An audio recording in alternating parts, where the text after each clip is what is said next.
Hello student, मैं वनीता आपके अपने परिवार स्टडी विद वनीता में आपका बहुत बहुत स्वागत करती हूँ। आज मैं आपके लिए फिर से एक बहुत ही शानदार प्रैक्टिस सेट लेके आई हूँ एसएससी सीएचएल की मैथ स्किल का, जो कि आपके आने वाले एग्ज़ाम के लिए बहुत ही यूजफुल होगा बेटा। शुरुआत करूँगी मैं अपने पहले क्वेश्चन से। पहला क्वेश्चन क्या है, एक नाव में बैठे हुए 5 व्यक्तियों का औसत भार 38 किलोग्राम है। यदि नाव में बैठे हुए व्यक्तियों का औसत भार 52 किलोग्राम है तो नाव का भार क्या होगा बेटा। तो बेटा इस प्रकार के क्वेश्चन को कैसे हम शॉर्ट ट्रिक से एडवांस मैथ से कैसे करेंगे, ध्यान से समझिए क्वेश्चन को। उसने बेटा क्या बोला कि 5 व्यक्तियों का औसत भार कितना है, 38 है।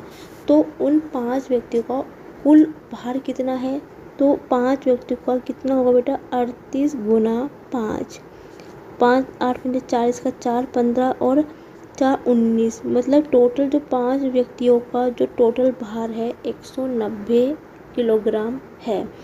अब उसने बोला आगे, यदि नाव में बैठे हुए व्यक्तियों का भार 52 किलोग्राम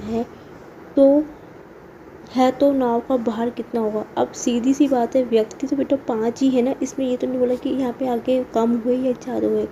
तब जब ये 5 नहीं है बेटा, वैसे पता था, मैंने जान उससे ये लाइन बोली। क्यों? क्योंकि बच्चे यहाँ पे गलती करके आते। क्या बोला उसने, यदि नाव में बैठे हुए व्यक्तियों को, ठीक है बेटा, नाव में बैठे हुए व्यक्तियों को औसत भार, यदि नाव मतलब वो नाव, यदि नाव और में बैठे हुए व्यक्तियों का मतलब क्या कहने होता है, नाव में व्यक्ति कितने बैठे हैं, 5, और वह बोला नाव की बात है तो एक नाव हुई तो टोटल कितना हुआ बेटा, 6 हो गया। ठीक है, यहाँ पे बहुत से बच्चे यहाँ पे गलती करके आ रहे, इसलिए मैंने जहाँ मुझसे आपको स्टार्टिंग में गलत बोला था कि जो बच्चे करके आएंगे।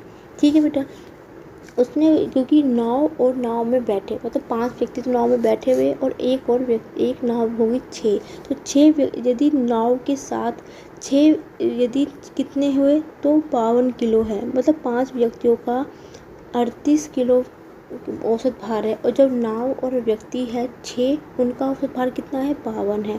तो टोटल नाव का और आदमियों का भार टोटल कितना हो जाएगा बेटा, 5 6 दूनी 12, 6 5 30 और 31, ये हो जाएगा 312 किलोग्राम।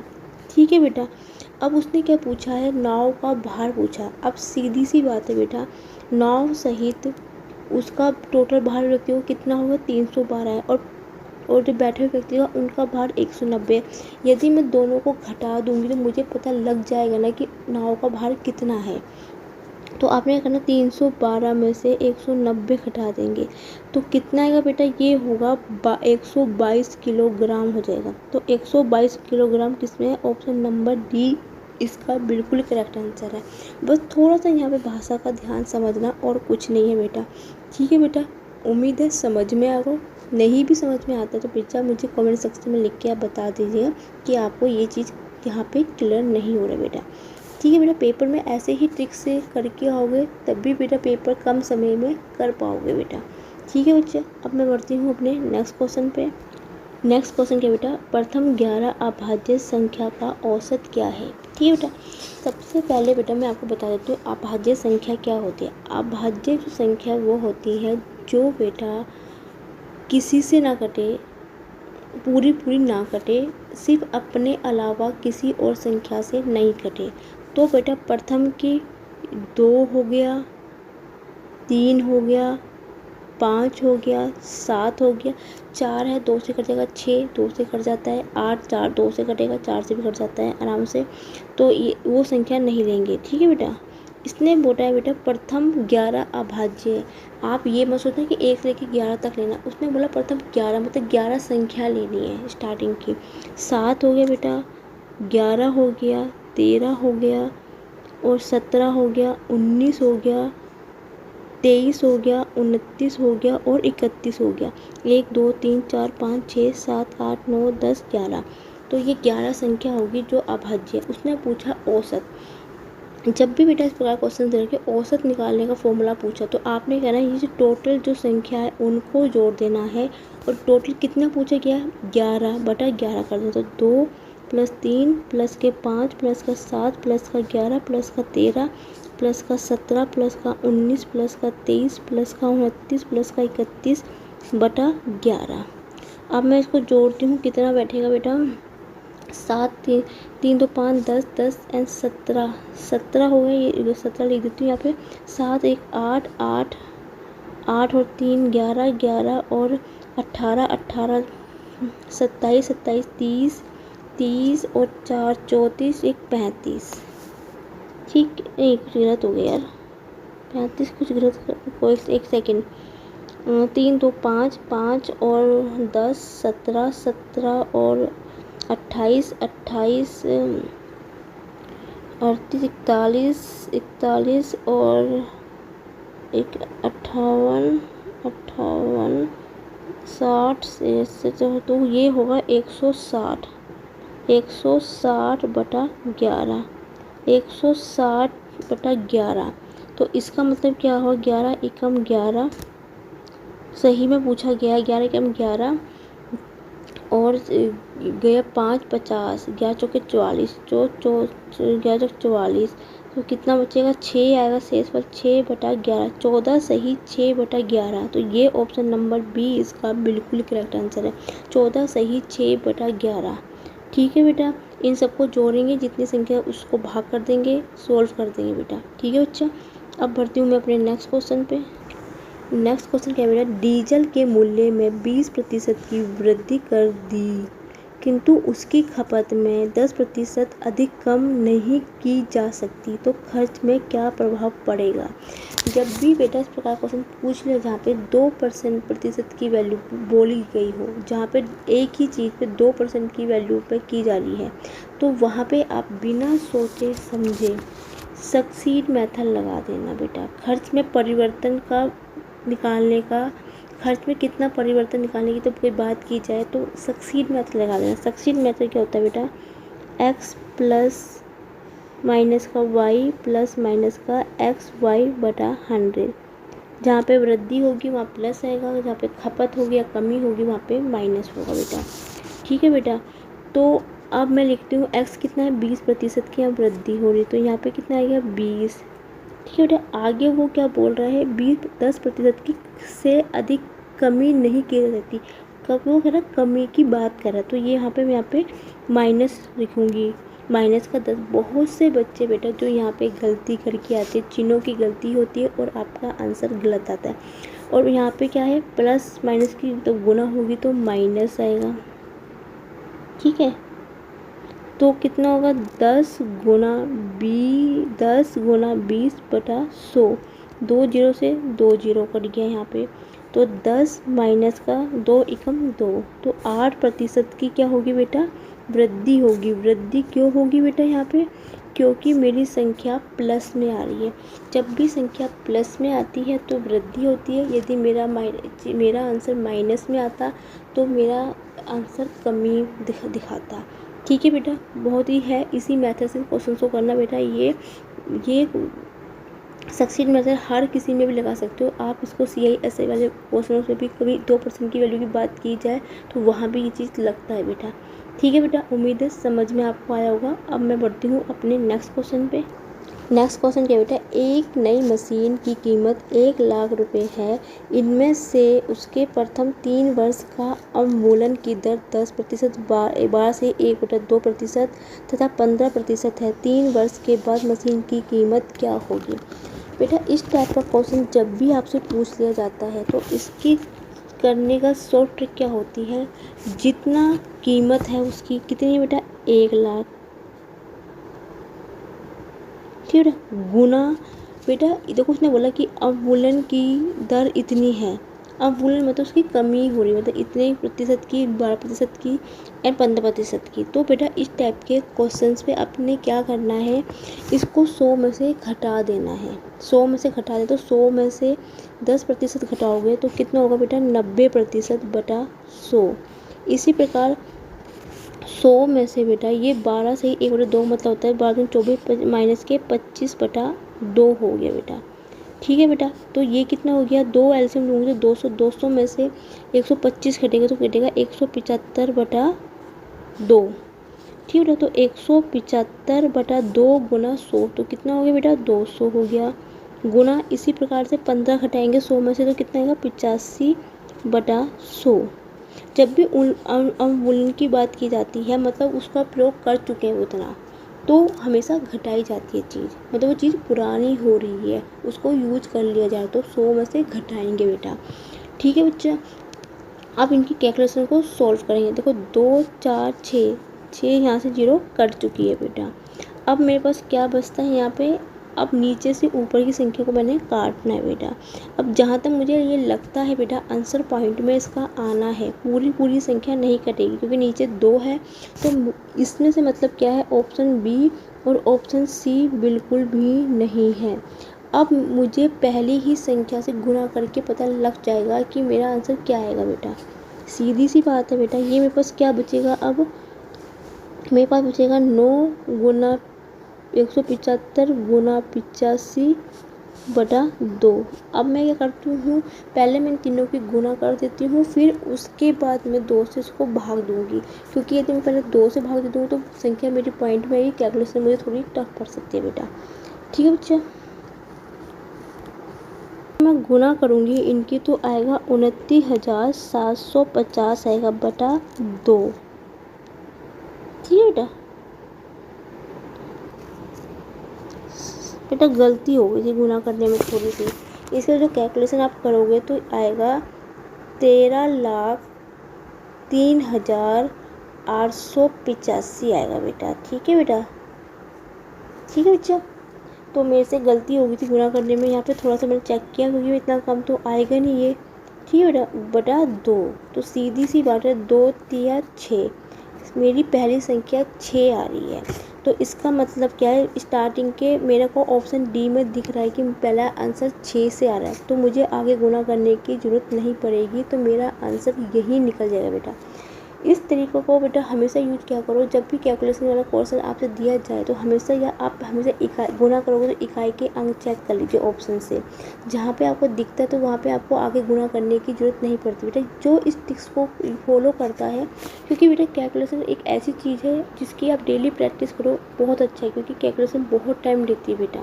और लेकिन सबसे अच्छी ट्रिक इसकी क्या होती है बेटा, आपको सीधा देखिए कि मुझे यहाँ पर दिख रहा है कि मेरा पहला आंसर 6 आ रहा है, तो 6 आ रहा है तो सीधी सी बात है कि 6 ना ए में तो 8 से शुरू हो रहा है, तो ऑप्शन डी है उसमें 6 से शुरू हो रहा है। 2 ऑप्शन मेरे है ही नहीं, क्योंकि मुझे पता चल चुका है कि आंसर मेरा पॉइंट में आने वाला है, क्योंकि नीचे 2 है और ऊपर की संख्या ऐसी है तो 2 से बिल्कुल नहीं कटेगी।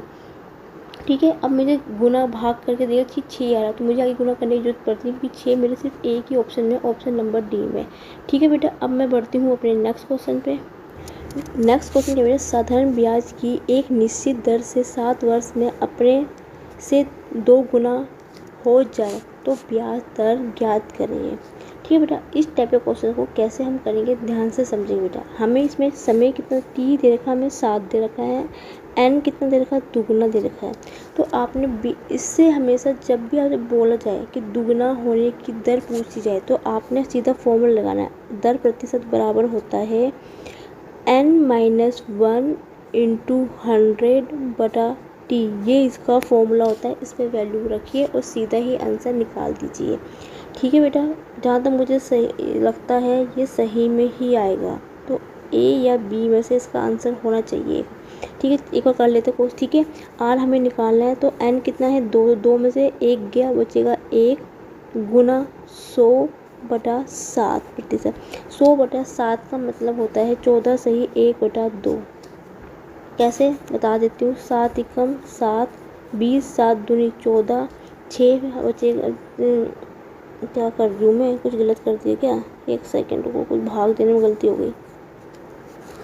7 एकम 7, 3 हंस लगेगा 30 होगा, 7 चौके 28 हो गया, 2 बचेगा, शेषफल वो ऊपर आएगा, नीचे संख्या की। बहुत से बच्चों को तो बेटे समझ में नहीं आता कि सही में कैसे लिखा जाता है। बेटा जो संख्या जितनी बार भाग जाती है वो यहाँ पे आता है, जितना शेषफल बचता है वो ऊपर आता है, जिस संख्या से भाग दिया जाता है वो नीचे आता है बेटा। ठीक है बेटा। वैसे आप इनकी वैल्यू याद कर लीजिए तो बहुत ही अच्छा है, नहीं तो आप इसको इससे भी कर सकते हैं बेटा। ठीक है बच्चा। अब मैं बढ़ती हूँ अपने नेक्स्ट क्वेश्चन पे। नेक्स्ट क्वेश्चन क्या बेटा, एक नल किसी टैंकी को 8 घंटे में भर सकता है, दूसरे नल उसे 16 घंटे में खाली कर सकता है। यदि दोनों नल एक साथ खोल दिया जाए तो टैंकी में पूरा भरने में कितना घंटा लगेगा।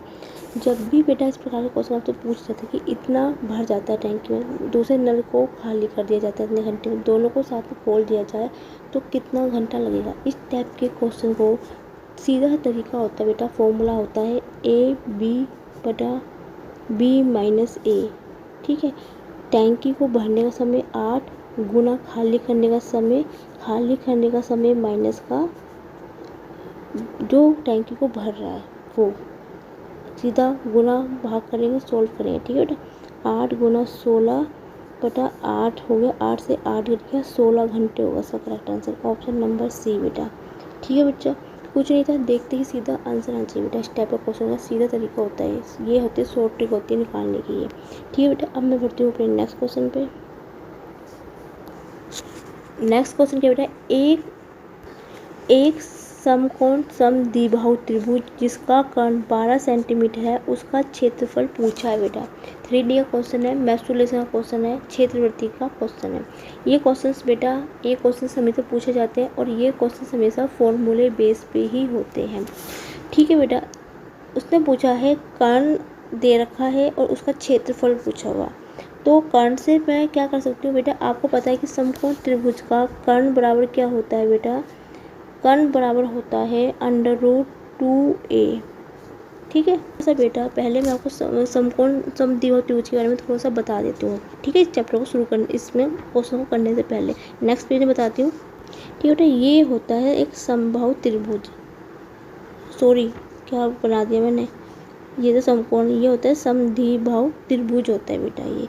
ठीक है, जिसके आमने सामने की भुजाएं बराबर होती है, ये बी है तो ये बी है, ये ए है। ठीक है, ये होता है BAC। ठीक है बेटा, तो समद्विबाहु त्रिभुज जिसको आइसोसेलेस ट्रायंगल कहा जाता है इंग्लिश में। आपको बता देती हूँ, समबाहु त्रिभुज का परिमाप निकालना हो, यदि आपने इसका परिमाप निकालना हो तो इसका फॉर्मूला होता है 2B प्लस का A। ये दोनों भुजा जुड़ेगी प्लस का ये आधार जो होता है। ठीक है बेटा, और यदि आपको समबाहु त्रिभुज का क्षेत्रफल पूछ जाए तो क्षेत्रफल बराबर होता है बेटा S माइनस का B into √S into S minus का A। ये इसका फॉर्मूला होता है। ठीक है, थोड़ा सा समद्विबाहु के बारे में आपको बता दिया है, ये इसके फॉर्मूले होते हैं। परिमाप होता है 2B प्लस A, क्षेत्रफल होता है S माइनस का B into √S into S minus का A। ठीक है बेटा, अब मैं अपने क्वेश्चंस पे आती हूँ दोबारा। ठीक है बेटा, तो कुछ ये गलती होगी, ये समकोण समद्विबाहु त्रिभुज है और जो मैंने आपको बताया ये समद्विबाहु वाले का बताया। ठीक है, ये और जो हमें जो क्वेश्चन दे रखा था ये समकोण समद्विबाहु का था। ठीक है बेटा, तो कर्ण कितना होता है, समकोण समद्विबाहु का कर्ण होता है √2a। ठीक है, अब कर्ण हमें कितना देखा बेटा, 12 दे रखा है और ये √2a रहेगा।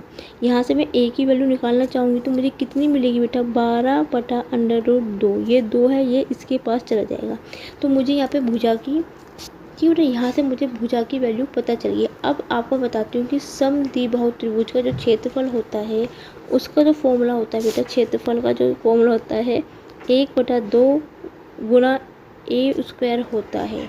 ठीक है बच्चा, तो हमने वैल्यू पुट कर देंगे 1/2, A² कितना, 12 का स्क्वायर होता है 144, √2 का स्क्वायर करें तो √ से बाहर निकल जाएगा। ये कितना, 2 गुना 4 होगा। अब मैं 4 से सीधा काटूंगी तो कितना होगा, 4 या 12। इसका मतलब मेरा पहला जो संख्या है वो 3 है, तो ऑप्शन C और D मेरा आंसर बिल्कुल नहीं होगा। 4 या 12 हो गया बेटा, 2 बचेगा 24, 4 छक्के 24, तो ऑप्शन नंबर B मेरा बिल्कुल करेक्ट आंसर होगा। ठीक है बेटा, उम्मीद है समझ में आपको आया होगा। ये क्वेश्चंस जो होते हैं बेटा ये फॉर्मूले बेस पे ही होते हैं। थोड़ा सा मैं आपको 3D मेंस्ट्रुएशन के थोड़े से फॉर्मूले मैं आपको बता देती हूँ जो ज़्यादातर यूज किए जाते हैं। आज थोड़ा सा क्लास क्वेश्चंस ना करते हुए मैं थोड़ा सा इनको क्षेत्रवृत्ति वाले क्वेश्चंस के थोड़े से फॉर्मूले आपको यहाँ पर समझाती हूँ अपने नेक्स्ट पेज में। ठीक है बेटा, सबसे पहले मैं लूँगी बेटा त्रिभुज को लूँगी, जिसको हम बोलते हैं ट्रायंगल। त्रिभुज होता है ऐसे होता है, ये होता है बेटा त्रिभुज होता है। ठीक है बच्चा, ठीक है, ये C है, ये A है, ये B है और ये कितना है सी है। ये त्रिभुज की हम त्रिभुज की बात करते हैं बेटा, ठीक है। और आपको पता है जब ये बीच में जब दोनों को कट करती है, ये मैंने इसकी ऊंचाई h मान ली और यहाँ पे बिंदु मैंने m मान लिया, ठीक है। त्रिभुज का क्षेत्रफल बराबर क्या होता है बेटा, 1/2 गुना आधार गुना ऊंचाई होती है, ठीक है बेटा। त्रिभुज का क्षेत्रफल होता है आधार गुना ऊंचाई होता है।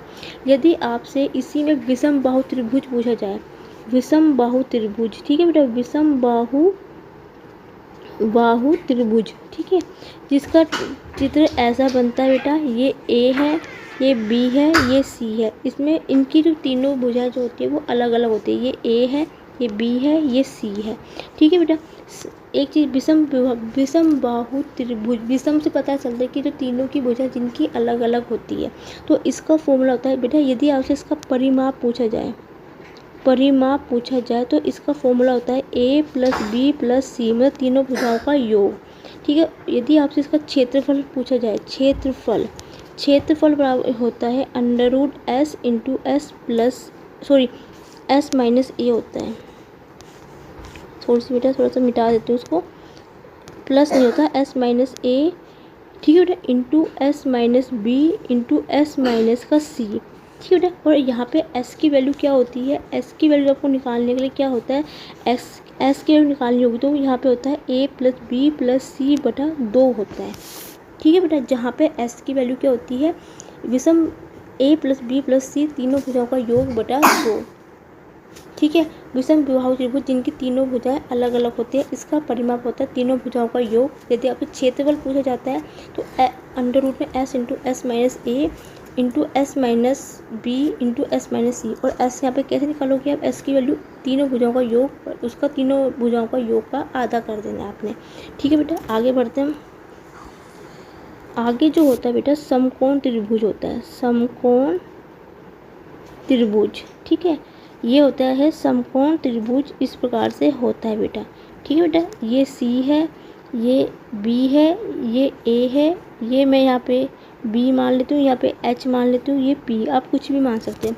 समकोण त्रिभुज क्या होता है का आपको परिमाप पूछ लिया जाए, यदि आपसे परिमाप पूछ लिया जाए समकोण त्रिभुज का, तो क्या होता है बेटा, P + H + B, मतलब तीनों भुजाओं का योग, ठीक है। और आपसे इसका क्षेत्रफल पूछ लिया जाए तो क्षेत्रफल होता है 1/2 गुना b × p, मतलब आधार गुना ऊंचाई।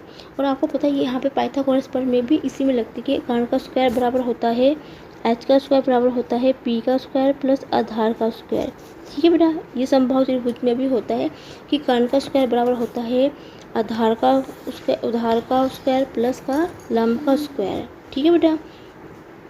उम्मीद है इतना आपको समझ में आया होगा। अब मैं बढ़ती हूँ अपने नेक्स्ट जो होता है बेटा समबाहु त्रिभुज, ठीक है। और समद्विबाहु त्रिभुज को तो मैंने आपको बता ही दिया था, ये है समबाहु त्रिभुज, ठीक है बेटा। समबाहु त्रिभुज जिसकी तीनों भुजाएं बराबर होती है, ठीक है बेटा। समद्विबाहु त्रिभुज जिसकी तीनों भुजाएं बराबर होती है। यदि इसका जो परिमाप होता है बेटा, तीनों का जो परिमाप होगा बेटा, इनको तीनों की भुजाओं को आपने जोड़ देना, तो a + a बराबर हो गया 3a, ठीक है बेटा। यदि आपसे इसका क्षेत्रफल पूछ लिया जाए तो क्षेत्रफल होता है बेटा √3/2 √3/4 गुना a² a मतलब भुजा का स्क्वायर, ठीक है। और आपको यहाँ का, और बेटा जो a क्या होता है, माध्यिका होती है, माध्यिका जिसको बोलते हैं, मतलब जो इनकी भुजाएं होती है, ठीक है बेटा। और इसकी यदि समबाहु त्रिभुज की ऊंचाई पूछी जाए, ऊंचाई h, तो उसका फॉर्मूला होता है √3/2a होता है बेटा, ठीक है बच्चा,